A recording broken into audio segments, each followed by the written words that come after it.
Wolverine is an anatomical shit show, but we're here to fix it. Now, we've already established that Wolverine's claws must be residing within the forearm, and in order for them to extend and be of adequate length, they need to come all the way up to the wrist.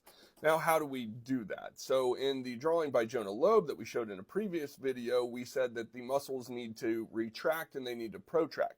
He showed retractor muscles, and I like that design, so we're going to stick with that. Now, the problem is we can pull them back in, but how do we get them out? So, we've shown that it might act like a penis. We've shown that it might act like a salamander tongue. But if you look at Marvel Comics, they actually show that the claws are connected to a muscle that basically runs from here to here. And when that muscle sort of shortens, it pulls the claws up. Now, that's a good design, except for in their comics, they call the wrist bones the tarsals, when actually they're the carpals, and they call the ankle bones the carpals, when in actuality they're the tarsals. So if you're going to design a comic, please take 4 seconds to actually look at the anatomy.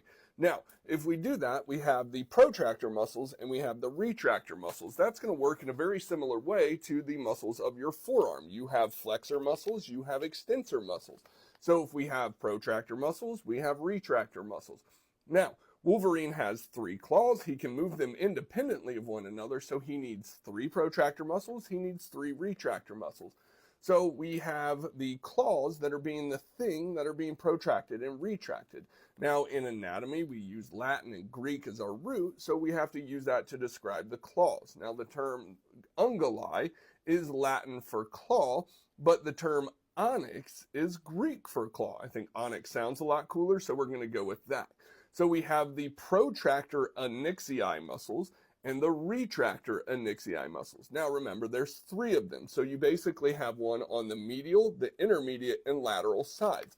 So you can have the protractor onyxii medialis, the protractor onyxii intermedii, the protractor onyxii lateralis.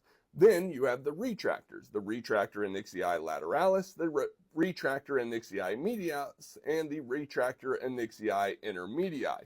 And those would be the muscles that make up Wolverine's forearm. Now you know. Later.